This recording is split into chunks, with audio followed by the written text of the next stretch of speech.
Delhi violence has increased with over 35 killed and several injured. There were no reports of fresh incidents of violence today, thankfully, but the politics has taken over. The furore now is over the midnight transfer of Justice Muralidhar of the Delhi High Court, who was listening to petitions demanding that FIRs be filed against BJP leaders, including Kapil Mishra, who made inflammatory remarks. It was Justice Muralidhar's bench who asked the Delhi police to take a call by today on filing of these FIRs, and in fact a clip of that speech made by BJP leader Kapil Mishra was played out in court by him. Late last night, the announcement was made that the judge would be transferred to the Punjab and Haryana High Court, and the new bench which heard the case today has given the centre 4 weeks to respond and has deferred the next hearing to April 13th. Now, opposition parties are claiming the transfer of Justice Muralidhar was linked to his strong words on inaction of the Delhi police yesterday. The central government has rubbished the claims, saying the decision to transfer Justice Muralidhar took place on the 12th of Feb. The judge who initiated and directed action against the BJP leaders making inflammatory statements, Justice S. Muralidhar, was transferred overnight from Delhi High Court. The entire country is shocked, but no longer surprised at the brazenness, maliciousness and high-handedness of the Modi-Shah government, which will go to any lengths to shield those who have on record given hate speeches and sown the seeds of discord and riots in Delhi. The Congress party has sought to level baseless allegations and also politicize the transfer of Justice Muralidhar from Delhi High Court. I wish to comment that his transfer was done pursuant to recommendation dated 12th of February 2020 of the Supreme Court Collegium headed by Honorable the Chief Justice of India. And it is a part of the process that the consent of the judge in question is taken. All the process has been followed in the case of Justice Muralidhar. He is going as a very senior position in the Punjab and Haryana High Court. All right, now before we move on with the discussion, let's also get a clearer picture of the timeline of events. I'm now joined by my colleague Abhimanyu Sharma. Abhimanyu, can you explain to us what is the regular due process for transfer of High Court judges? If this order was issued on 12th Feb, why was it executed as of last evening? On the 12th of February, the Supreme Court Collegium had recommended the transfer of Justice Muralidhar from the Delhi High Court to Punjab and Haryana High Court. Also, several other recommendations were made. On the midnight of 25th of February, Justice Muralidhar-led bench had conducted a hearing in the Delhi riots case and had pulled up the union government for alleged inaction in the Delhi riots on the 26th of February. Barely a few hours after the government was pulled up, the president issued an order for transfer of Justice Muralidhar to Punjab and Haryana High Court in consonance with the recommendations of the top court. As Law Minister Ravi Shankar Prasad had stated, this was completely in consonance with law, but questions have been raised over the timing and the manner of the transfer. The opposition and a section of the legal fraternity is claiming vendetta on the part of the government, whereas the government is claiming that this was done completely in accordance with convention and law, and there was absolutely no reason to raise questions on a routine transfer. Now, is this a routine transfer or not? Possibly it is following all the due procedures and processes that are required. But just a few things are happening together. If this order was on the 12th of Feb, is it merely a coincidence that it was executed on the same day as this judge spoke harsh words, which put the Delhi police and leaders from the ruling party in the dock? That's the question that's being asked. Unfortunately, in the recent past, it's not the only question that has been asked of the Indian judiciary and the way it's being functioning. To speak on some of these issues, I'm joined now by Justice S.T. Anand, former judge of the Punjab and Haryana High Court, and Kailash Vastev, senior advocate of the Supreme Court. Welcome to both of you, and thank you for speaking with us today. Justice Anand, I just want to get your comment first on the case of Justice Muralidhar. I know you will not want to get into the politics of which party said what, But the question is being raised because of the sequence of events and timing. It just seems very convenient that this transfer has been executed just on the day this particular judge has made remarks and put the pressure on filing FIRs. And then the bench which takes over gives 4 weeks to the centre to respond and defers the next hearing to April 13. Now, I'm sure there are clear judicial grounds for this. But on the face of it, do you think it's fair to put 2 and 2 together and ask this question?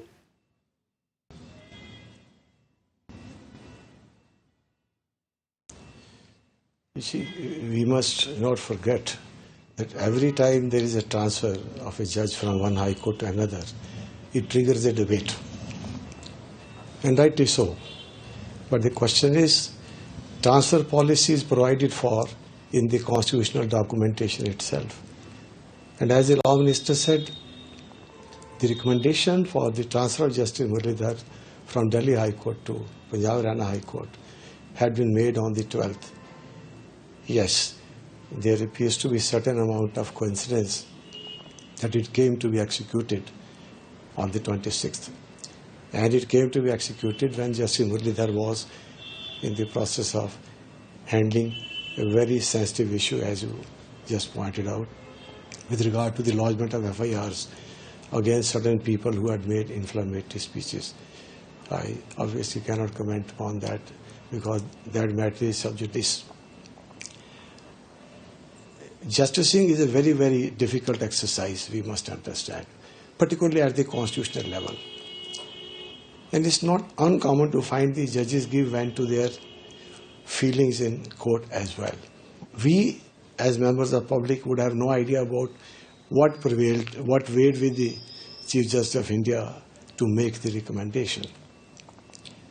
In the absence thereof, and further in the absence of the confirmation, whether the judge had consented to his transfer, it would not be very appropriate to comment upon it.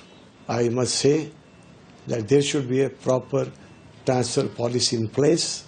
The transfer policy must be implemented in continuity and not from time to time. We must also remember judges have to continue by their judicial conduct, by their judgments, continue to enjoy the confidence of general public. The public must feel, yes, they are there to adjudicate upon the disputes between a common man and even the mighty. If that confidence is lost, call it by coincidence. It's quite damaging to the justice delivery system. Insofar as the individual credentials of Justice Muralidhar are concerned, you have seen the bar showering praises upon him. We all have known him to be a very competent and conscientious judge who was used to giving oral orders in 90% of the cases. It's not a very frequently seen phenomenon. Okay, I just want to understand this transfer policy a little more. Kailash Vasdev, let me come to this because one party is saying that, there is something fishy here. The ruling party is saying this is all part of process. I want to understand, as a matter of process, this transfer process, how much discretion lies behind it? And what is the constitutional guarantee that that discretion cannot be misused?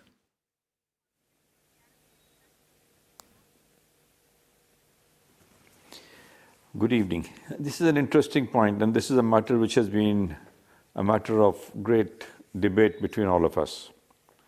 The transfer policy came into effect in 1980s. It was discussed in the first judgment with regard to the appointment of judges S.P. Gupta. And then it came into more focus with the Supreme Court Advocates and Record judgment in 92-93. It has also been a matter of debate between the Chief Justice's Conference, which takes place annually, as to how to go about in transferring judges and what is to be done with regard to the functioning of the collegium and their appointments. We at the bar strongly feel the transfer of judges is not an answer. A judge is appointed to a particular high court based on his performance and his credentials in that court. The Judges Committee feels that a judge can be transferred and the power of transfer should be available to them for whatever reasons they find appropriate. At this point of time in our system, where 4 judges have been transferred simultaneously on the 12th of February by a single notification of the Supreme Court Collegium, the transfer took place before Justice Muralidhar started hearing these proceedings. What has gone into that decision, what has not gone into that decision, what are the reasons, we are not aware of. But it is an admitted position, 12th February, the transfer orders were issued and they are to be executed on receiving the warrants of appointment from the President. The system there seems to be that the consent of the judge was obtained before the transfer orders were issued. So, to say that the transfer took place subsequent to this order, I don't think is correct. The procedure has been followed earlier as per the information available to all of us. But here is a wider question. Transferring judges from one court to the other is now a matter of a great bane, because in the appointment of judges, there is a certain hierarchy. You decide, you see, we've had controversies going on. A judge of the Gujarat High Court transferred to the Bombay High Court, supposed to be transferred to Madhya Pradesh, sent to the Tripura courts. Another judge supposed to be transferred from Bombay was moved to Chennai and was sought to be transferred. She resigned. Yeah. You see, so therefore, this transfer policy on the whole needs to be looked at afresh, because you cannot possibly, within the judicial system, erode the confidence of the people in the system. Mr. Vasudev, let me come in and ask the question clear and straight, because you have 2 legal luminaries here, but everyone watching may not get the intricacies of how the legal system works. The concern is that the process of transfer, which is a routine process, could it have been misused? Can it be misused? Especially when there are a host of sensitive cases before various courts right now on matters which are inflaming people in various parts of the country. So now more than ever, that complete faith needs to be there, that the judiciary is upholding the highest standards and the judges who do will not be penalized. That really is the basic question. I agree with you. At this point of time, the transfer policy needs a totally fresh look. The reason for that is this: no political party, no government in power likes a strong judiciary. After the 1993 judgment in the Advocates on Record case, this was clarified and manifested by a larger bench of the Supreme Court. But notwithstanding the judgment and the observations made therein on transfer, we still have a system of transfer of judges which, to most of us members of the bar, should be transparent. You must give good reasons for the transfer. You must have good reasons for a transfer. If you're going to promote a judge because he's going to stagnate and he's good, you may transfer him to another court where he may get an opportunity of becoming a Chief Justice or a senior judge. But transfer policy per se, once again, needs a complete relook and a rethink.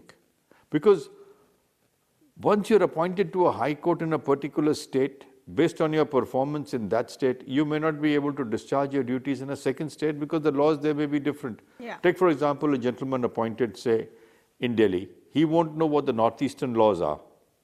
But you will transfer him because it is a part of your policy. Now, what is this policy? What is the genesis? Why effect a transfer?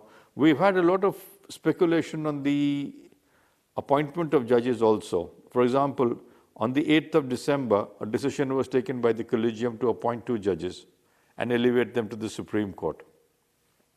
That was reversed on the 8th of January. Now, within 1 month, what was the cause of reversing that? Justice Nandrajog and Justice Menon. So you see, there are areas where we also fall into error in the judicial system in these matters and come in for unnecessary criticism. Yeah. The transfer policy, in my view, needs to be looked at, needs to be re-looked at, and needs to be standardized. Transfer of judges is something which I personally speaking as a lawyer and a senior lawyer in the Supreme Court am not in favor of. Okay. If you feel that the judge is incompetent in a particular jurisdiction or in a particular high court, he's not going to improve when he goes to the other court. Yeah. So you must find a way of to tame that judge and tell him where he's going wrong. But to transfer him is not an answer. Okay. You don't move the carpet around just to cover the dust. Okay, and I guess if there is an element of discretion, then the timing will always come under question depending on what is happening at that point, what case is before that Yes, judge? it will always come under question. I want to, but I want to take this conversation wider than just the No, I case agree with that. That is, I just want to take this conversation wider than just the case of Justice Muralidhar, and let me bring Justice Anand into this conversation. And I'm treading very carefully and sensitively because there is, the deepest respect for the judiciary in this country. But there are also now questions being asked, and we must address those. Justice Anand, recently, a statement by Justice Mishra in a certain event praising the Prime Minister came in for criticism from the Bar Association as well, saying it doesn't augur well for how the judiciary is viewed. The delays, quote unquote, or perceived delays by the top court in, hearing certain very sensitive cases right now, whether they're related to Kashmir or Shaheen Bagh or any of the very, extremely sensitive cases in the country, has also come under question. How do you respond to all of these, Justice Anand? What do you make of this?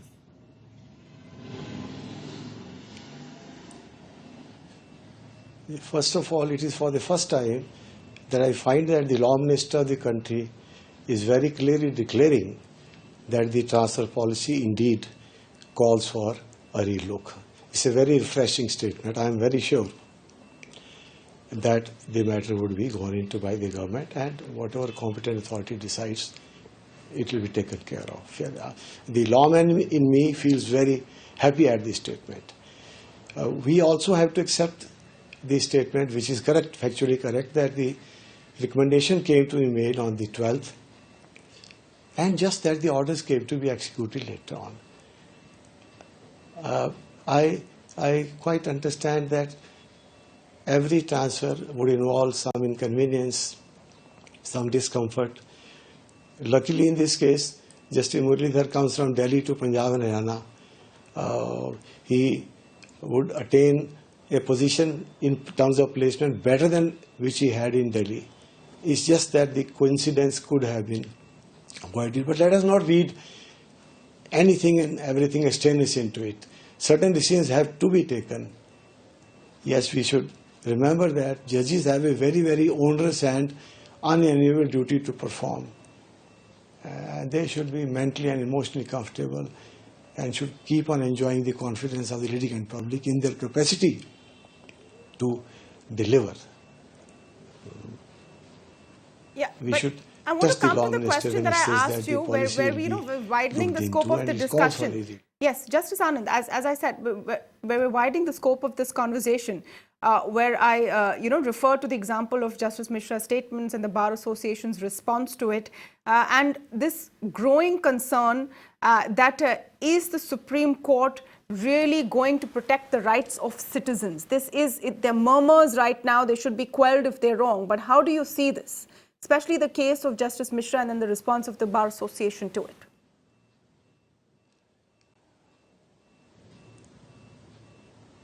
See, each individual would have his own manner of describing an event or welcoming a dignitary. Well, this was the way Justice Mishra felt he should welcome the Prime Minister.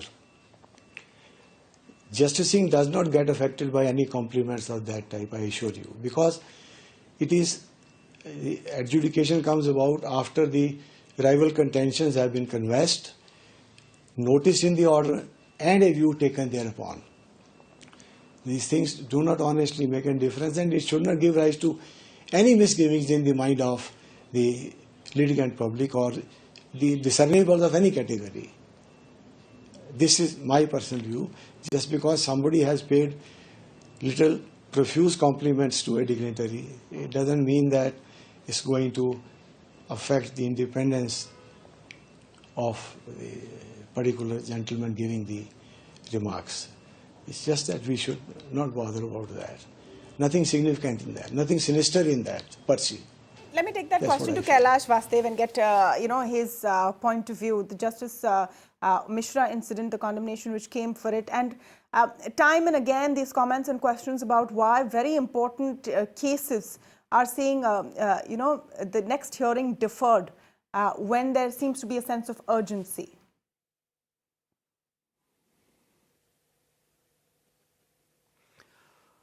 The comments against Justice Mishra started with the Bar Council of India, which is the apex body of lawyers. Yeah.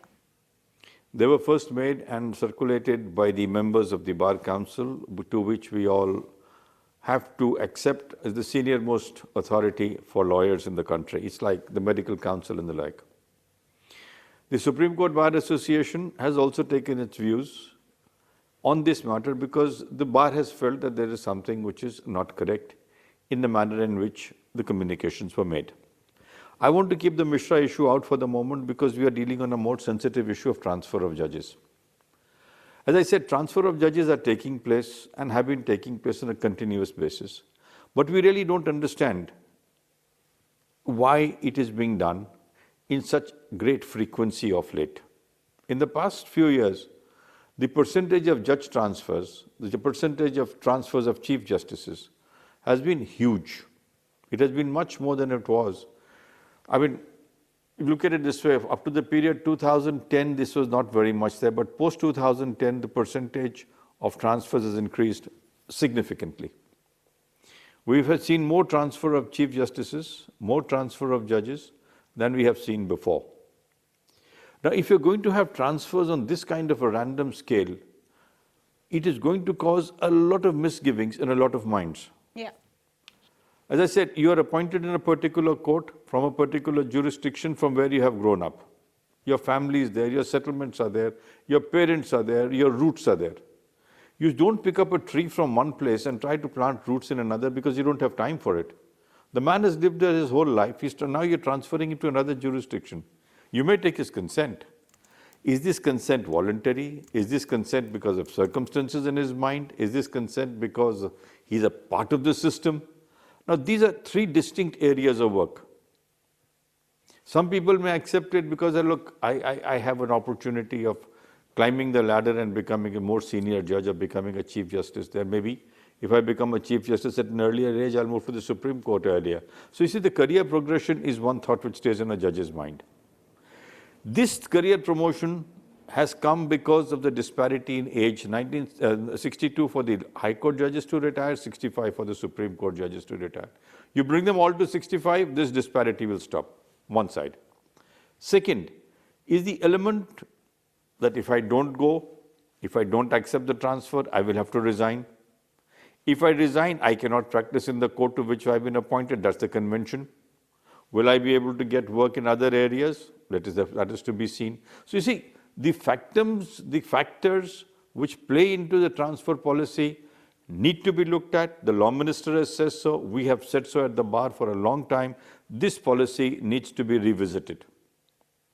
If you don't revisit it, you will slowly be eating into the judicial independence and the trust people have in the judicial system. Now, as it is, there is a furor about Justice Muralidhar's transfer. There may or may not be much to it. There is no smoke to it, but we are building it up. This will cause embarrassment to Justice Muralidhar as he goes along. It will cause just embarrassment to the judicial system because the transfer orders have come much earlier. Yes. The executive has to execute it. It is the president who has to issue the warrants. It is not the Supreme Court who is going to issue the warrants of appointment. It's for the executive to do it.